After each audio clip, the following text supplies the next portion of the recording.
YouTube блокирует это видео из-за нарушения авторских прав. Видео можно посмотреть по ссылке в первом закрепленном комментарии.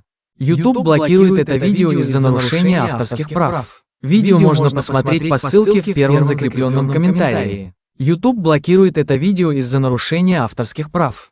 Видео можно посмотреть по ссылке в первом закрепленном комментарии.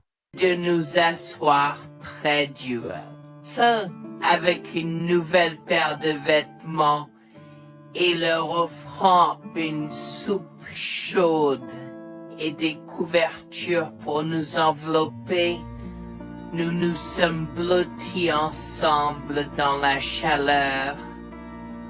Mes sentiments de colère et de frustration ont commencé à bouillir. Comment ont-ils pu faire ça? J'espère qu'ils viennent dehors. Il y a plus de gens dehors. Nous devons aller les chercher. Non, ne te dérange pas, c'est ma belle-mère et mon mari inutiles. Ils nous ont laissé là pour geler. Tu dis un mensonge. Pourquoi ferais-tu une chose aussi horrible? Je savais que Becky était toujours comme ça, mais Lucia, pas moyen qu'il nous ferait ça. Attends une seconde. Becky, ce nom me dit quelque chose. Est-ce cette dame avec une fine silhouette, les lèvres pincées et sérieuses tout le temps? Porte-t-elle des lunettes pourpres et une taupe sur sa lèvre supérieure? La même. Comment la connaissez-vous? Elle a l'habitude de parcourir ces régions, mais c'est bizarre de faire une telle chose pendant cette période où les tempêtes de neige sont abondantes. En fait, je ne l'ai jamais vue dans ces parages pendant cette période de l'année. Maintenant, chérie, s'il te plaît, dis-nous comment tu la connais. Je suis sa belle-fille. Nous sommes venus de Floride parce qu'elle n'avait jamais vu son petit-fils Freddy depuis sa naissance.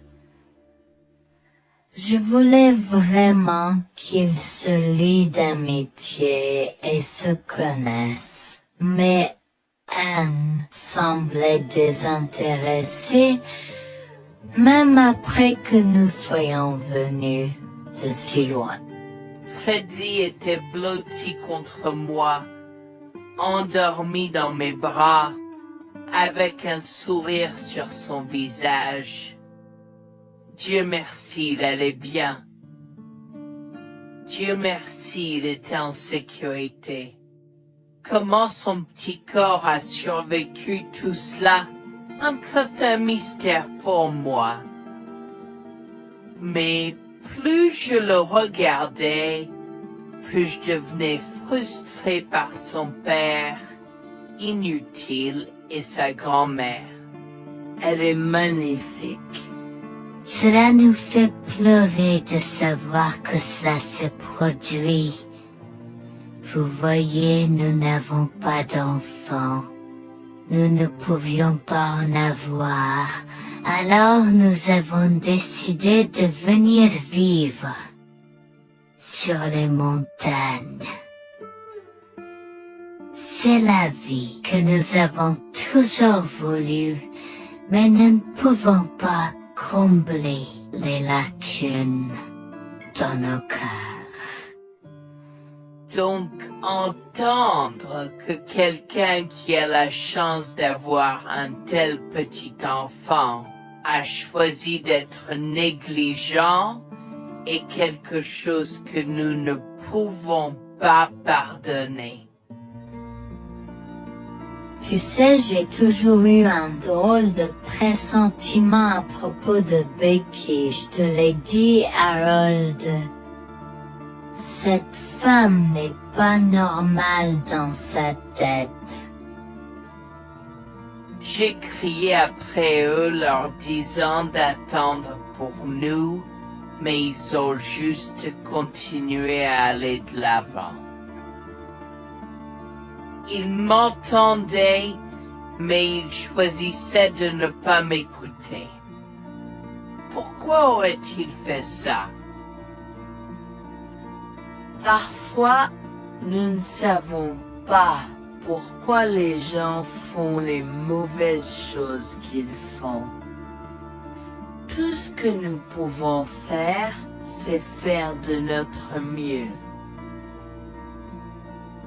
Nous avons continué à converser le reste de la soirée, et aussi en colère que je fusse. Avec le stade où je m'ai fait cheveux merger parce que je savais que Lucien et moi étions exécutés de lui. Le matin est venu et il semblait que la tempête de neige se soit calmée. J'ai cherché sur divers sites web pour trouver des rapports météorologiques indiquant que c'était maintenant sûr de se déplacer dans la ville. Et la ville.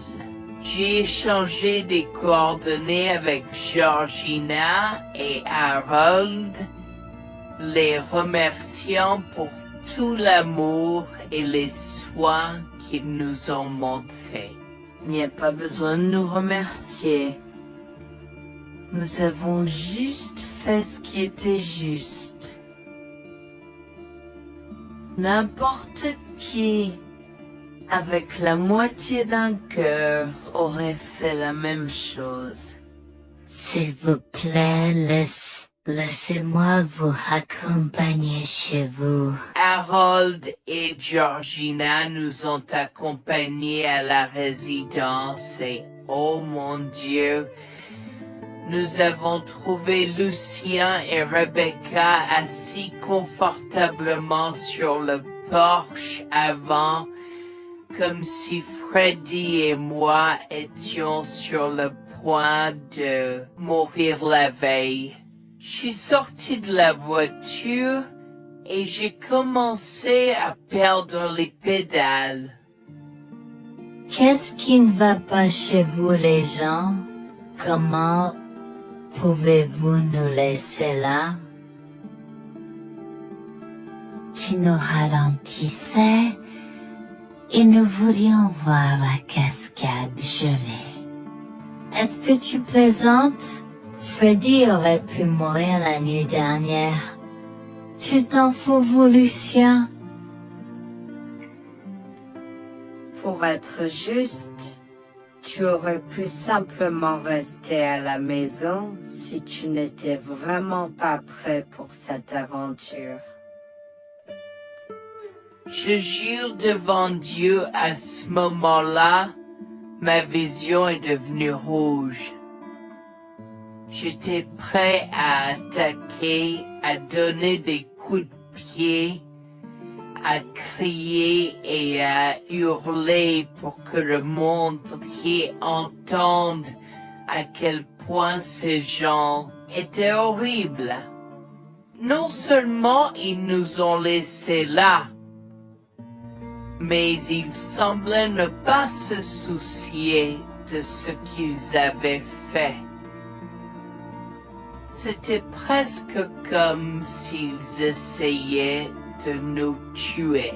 Avant que je ne puisse lancer une série d'actions et de mots qui ne pourraient pas être repris, Harold m'a retenu, me disant de me calmer, car Freddy était toujours dans la voiture avec Georgina.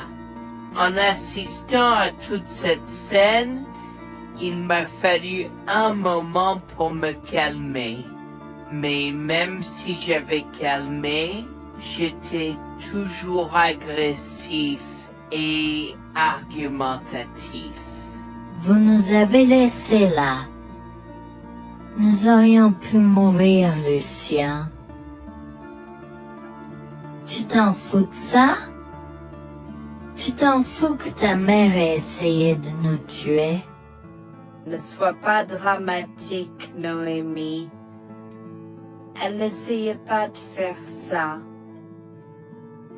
Regarde, la raison pour laquelle nous ne sommes pas revenus te chercher est parce que nous savions que tu trouverais de l'aide et un abri. Je veux dire, tu as toi-même indiqué cette cabane, n'est-ce pas? Il semble que tu aies obtenu l'aide dont tu avais besoin. Pas grâce à toi ou à ta mère. Je n'arrive pas à croire ce que j'entends en ce moment. Assez, tout le monde. Ne me donne pas mal à la tête. Comment peux-tu être si froid et sans cœur envers ta femme? J'ai la moitié d'une idée de venir te frapper. Essaie, vieil homme. Je te mets au défi. Écoute, Noémie.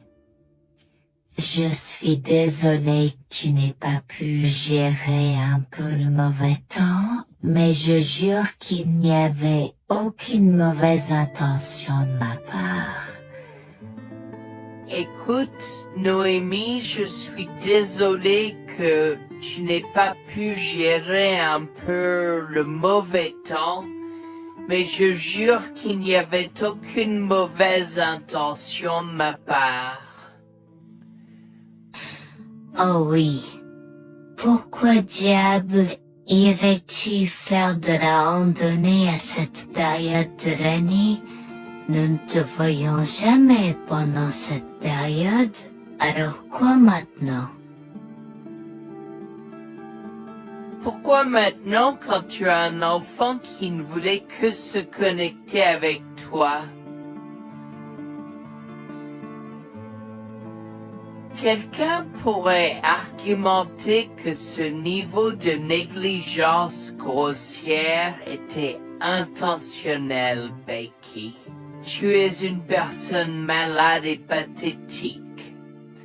Cela a semblé faire fondre l'extérieur froid et dur de Becky, qui avait l'air douloureuse, du moins pendant un instant, avant de revenir à son extérieur de méchante sorcière de l'Ouest. Je ne sais pas ce que tu essaies d'insinuer, mais si tu cherches une bataille, je peux t'assurer que tu la perdras. Tu oublies que je suis une femme riche. J'ai accès au meilleur. Voyons comment ton petit argument va se passer en cours, vieil homme. Vous êtes pas là avec votre malade à jouer soir. Je souhaite que vous restiez fiers. Tu sais quoi, Noémie? Je m'en fiche maintenant. Je n'ai plus besoin de faire semblant devant toi. Et tout le monde. Alors, laisse-moi te dire les choses clairement pour que tout le monde puisse entendre. Je m'en fiche de toi et de ce bébé. Honnêtement, je souhaite que vous soyez tous les deux morts hier. Au moins, vous auriez arrêté de me déranger avec vos tentatives pour rencontrer ce bébé. Est-ce que je parais en avoir quelque chose à faire? J'ai fait mon geste vers elle comme si mon corps avait une volonté propre. Je me suis approché d'elle et l'ai giflée. J'ai continué à la gifler et à donner des coups de pied aussi forts que possible jusqu'à ce que Jack et Harold me déchirent. Tu m'insultes. Comment osais-je? Comment osez-vous vous asseoir là et défendre cette sorcière? Elle l'avait mérité. Toi, je vais te poursuivre en justice. Comment oses-tu me mettre les mains dessus? Elle ne voulait évidemment pas cela. Regardez, il semble que les tensions soient élevées en ce moment. Pourquoi ne pas tous prendre une grande respiration? Entrons et réglons cela. Vous êtes un homme faible et pathétique, et j'espère que vous passerez le reste de votre vie à expier ce que vous avez fait à votre fils. Avant que Jack ne puisse répondre, je lui ai craché au visage avant de rentrer à l'intérieur, de prendre Freddy et ses affaires, et de monter dans la voiture avec Georgina et Freddy. Maman, j'ai peur. Que se passe-t-il? Pourquoi tu combattu grand-mère? Chérie, je suis vraiment désolée que tu aies dû voir ça. Les choses sont beaucoup plus compliquées ici et je ne veux pas te mentir. Mais je crains que tu ne sois un peu trop jeune pour comprendre. Mais pour l'instant, je suis désolée de devoir te dire que pour l'instant, il semble que grand-mère et papa ne veulent pas de nous ici.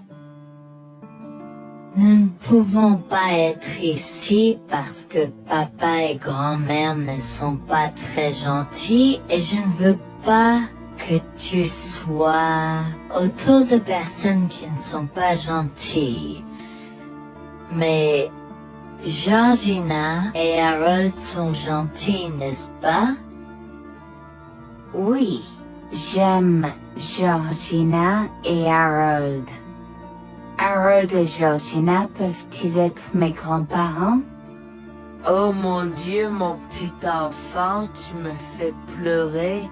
Bien sûr, je peux être ta grand-mère. Oh mon Dieu, mon petit enfant, tu me fais pleurer. Bien sûr, je peux être ta grand-mère. Je serai toujours ton ami et je te promets de prendre soin de toi si tu as besoin de moi. Harold a pris la voiture et nous a emmenés à un hôtel où nous avons pu nous reposer et nous remettre de nos émotions, mais malheureusement tout l'événement était un peu trop difficile à gérer. J'y avais très peur pour l'avenir pour Dieu, tant Freddy que moi, car cela signifiait le divorce. J'avais peur, Bertie, qu'ils obtiennent la garde de Freddy. Décidé de parler au gymnase et s'est préparé de la question une fois que Freddy s'était endormi. Que vais-je faire? Je vais aller en prison? Nonsense. Cette sorcière ne portera pas plainte.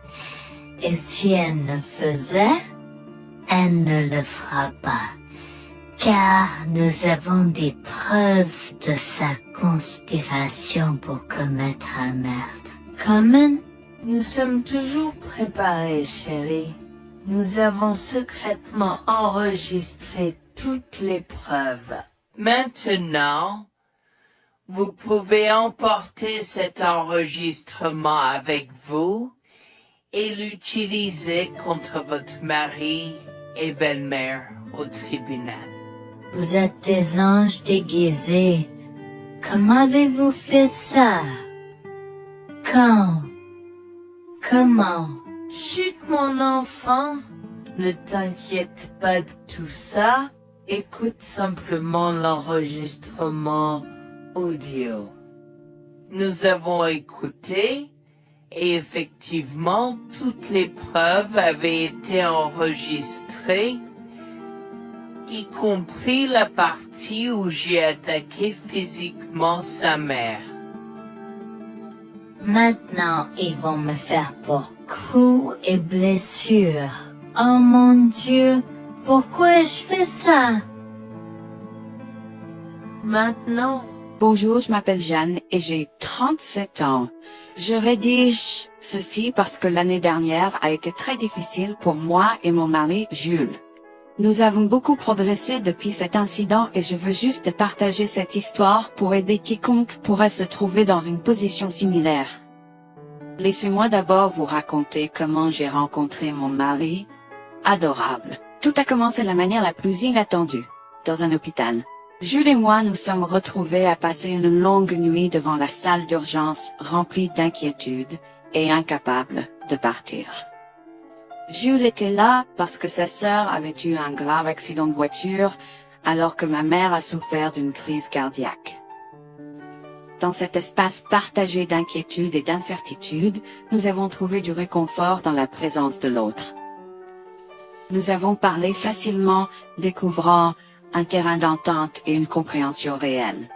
Comme nous avons réalisé que cela prendrait un certain temps avant d'avoir des nouvelles des médecins, nous avons décidé de faire une pause et de prendre un café au café de l'hôpital. Nous ne savions pas que ces rencontres fortuites allaient changer nos vies à jamais.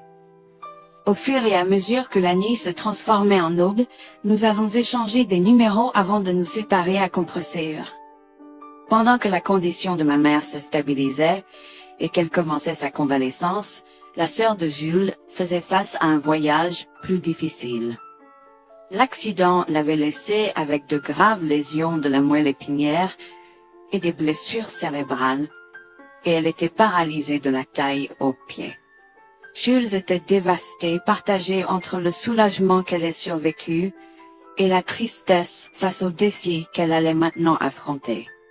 Au cours des mois suivants, Jules et moi sommes restés en contact, nous nous soutenons émotionnellement pendant les convalescences de nos proches.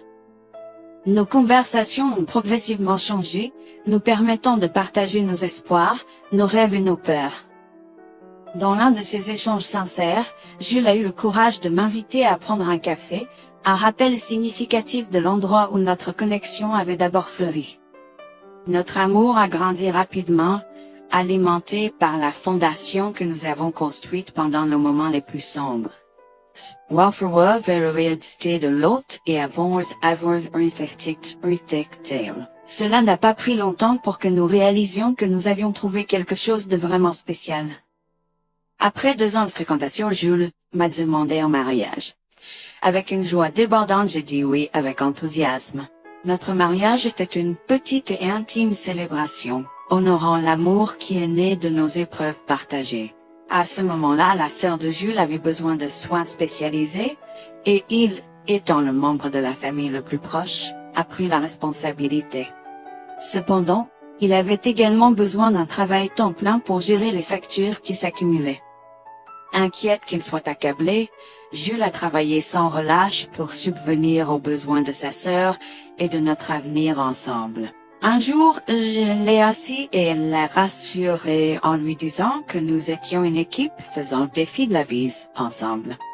Chérie, j'ai besoin de te parler de quelque chose d'important. S'il te plaît, prends place. De quoi s'agit-il? Tu as l'air sérieuse, tout va bien? D'une certaine manière, non. Je t'ai vu lutter pendant un certain temps maintenant. Tu sais que tu peux me demander de l'aide, n'est-ce pas? Bien sûr que je le sais. Je ne veux juste pas t'imposer mes problèmes, tu sais. Mon chéri, nous sommes une équipe. Je veux que tu te souviennes toujours de ça.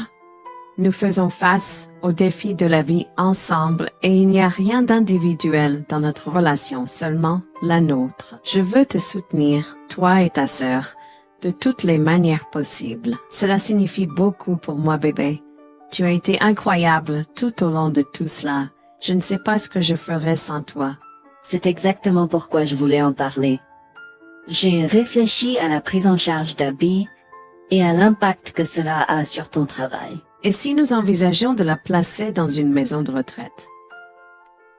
Et avant que tu ne poses la question, je connais une bonne où ma grand-mère était vraiment heureuse. Elle a même préféré cela à vivre à ce métier. Je ne sais pas, je veux dire, c'est une décision importante et risquée à prendre. Je comprends, mais réfléchis grec.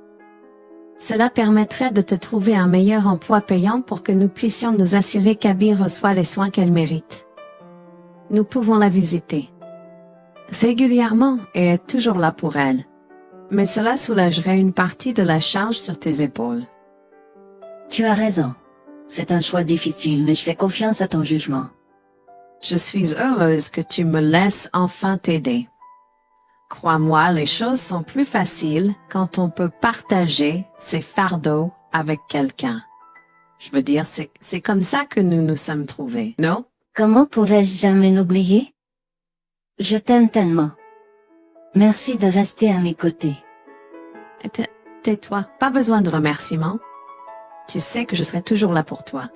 Je t'aime aussi, chérie. Jax m'a fait confiance et nous avons trouvé une maison de retraite pour Abby. Au cours des prochains mois, Jax a trouvé un travail mieux rémunéré et a rendu visite à sa sœur tous les jours. Le rétablissement d'Abby a progressé de manière surprenante bien qu'elle soit paralysée.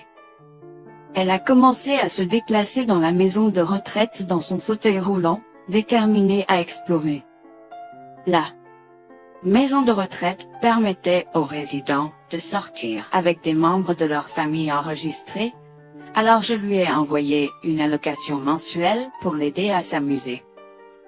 La mère de Jax, Grégoire, a entendu parler de son dévouement au bien-être d'Abby et des efforts qu'il a déployés pour s'occuper d'elle. Grégoire est venu à notre domicile, les larmes aux yeux, pour exprimer à quel point il était fier de son fils, Orap. Mère, pourquoi pleures-tu? Qu'est-ce qui ne va pas? Je veux juste que tu saches à quel point je suis fier de toi, Jules. Tu as montré une telle force et compassion en prenant soin d'Abby. Je ne pourrais pas être plus fier d'avoir élevé un fils aussi merveilleux. Eh bien, merci, mère. Je fais juste ce que je peux pour Abby. C'est pas facile, mais je l'aime et je veux m'assurer qu'elle va bien. Tu as fait plus que suffisamment, mon chéri. Je ne veux pas que tu portes ce fardeau seul. Je veux prendre le relais et rendre visite à Abby plus fréquemment. Tu dois te concentrer sur ton travail et ta propre vie. Abby sera bien prise en charge. Fais-moi confiance. Eh bien, ce n'est pas comme si je l'avais fait seule. Jeanne a été à mes côtés, me soutenant à chaque étape du chemin. Nous sommes une équipe et nous sommes tous les deux engagés dans le bien-être d'Abby. Oh, je sais que Jeanne a été là, mais tu as fait tellement, Jules. Il est temps que tu priorises ta propre vie et ta carrière. Abby sera entre de bonnes mains. Fais-moi confiance. D'accord, mère, si tu es sûre de toi, alors j'accepterai. Mais je veux que tu saches que c'était un plaisir de prendre soin d'Abby et que je serai toujours là pour elle, quoi qu'il arrive. Je t'apprécie, Jules, mais il est temps pour toi et Jeanne de vous concentrer sur vos futurs. Fais-moi confiance, ce sera pour le mieux. D'accord, mère, si tu crois que c'est la bonne chose à faire, alors j'irai avec. Promets juste de bien t'occuper d'Abby. Je te le promets, maman, tu peux compter sur moi. Maintenant, m'en va et concentre-toi sur ton travail. Laisse-moi m'occuper de la garde d'Abby. J'ai trouvé l'intérêt subi de Grégoire pour Abby un peu étrange, mais je me suis tue car je savais que ce moment était important pour Jules. L'année suivante, Jules s'est concentré sur son travail et obtenu une augmentation. J'ai également obtenu une augmentation, ce qui nous a permis d'augmenter l'allocation mensuelle de Bal d'Abby. Grégoire a tenu sa promesse, mais il y avait un piège.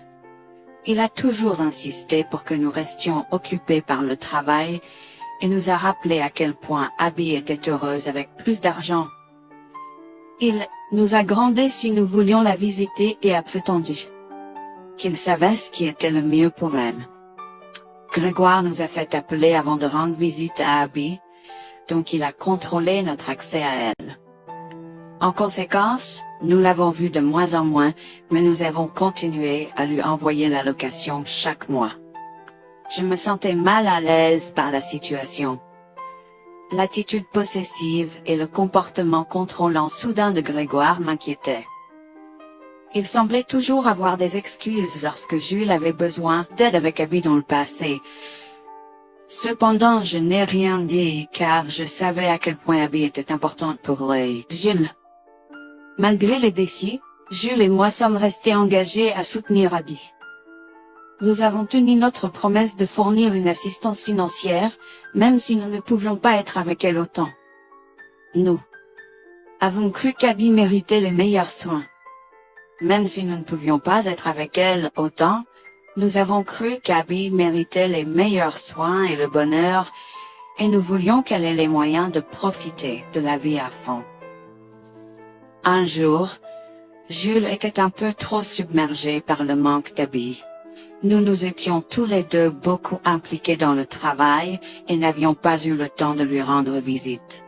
Nous avons décidé de lui rendre visite sur un coup de tête. Nous ne l'avons pas dit à Grégoire car nous ne voulions pas entendre ses remontrances ou ses réprimandes.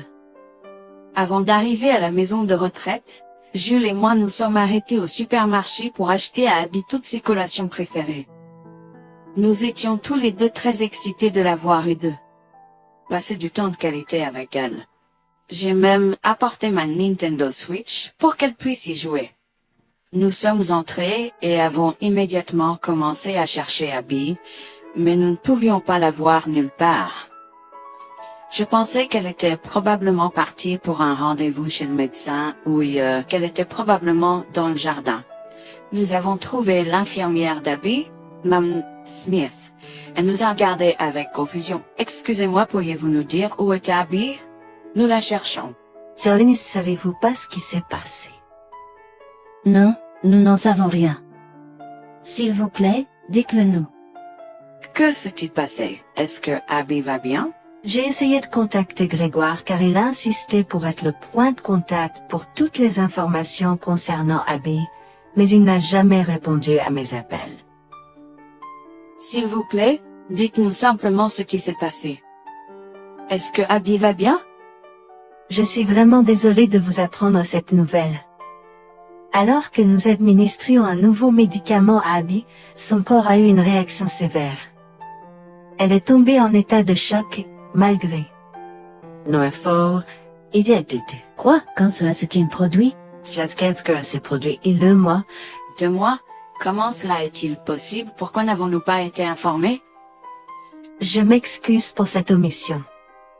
Nous essayons de joindre Grégoire comme il l'avait demandé, mais il semble qu'il n'a jamais reçu nos appels. C'est incroyable. Nous aurions dû être au courant, nous aurions dû appeler Abby. Merci de nous l'avoir dit, Manager Smith. Nous aurons besoin de temps pour traiter cela. Pouvez-vous nous laisser un peu d'intimité? Bien sûr, prenez tout le temps dont vous avez besoin. Je serai là si vous avez des questions ou si vous avez besoin d'aide. Je suis vraiment désolée pour votre perte. Je pouvais sentir le monde de Jules s'effondrer et le mien aussi. Bien que Abby ne soit pas ma propre sœur, je la traitais comme telle. Je m'efforçais de la connaître. Au fil du temps, je suis absolument tombée amoureuse d'elle. Nous étions comme des sœurs. Abby a été si pleine de vie malgré sa situation. Jules était un désordre de larmes, pendant que je ne pouvais tout simplement pas me résoudre à pleurer. Je me sentais tellement engourdie. Je ne pouvais pas croire que Abby était partie. Je me sentais tellement coupable qu'elle ait souffert toute seule. Je me sentais tellement coupable de ne jamais avoir pris le temps de la rencontrer. Serait-ce différent si je l'avais visitée? Je savais que Jules se sentait de la même manière que moi. Je savais que nous ne pouvions pas continuer à rester là et à pleurer. Alors je l'ai guidé gentiment hors de l'installation.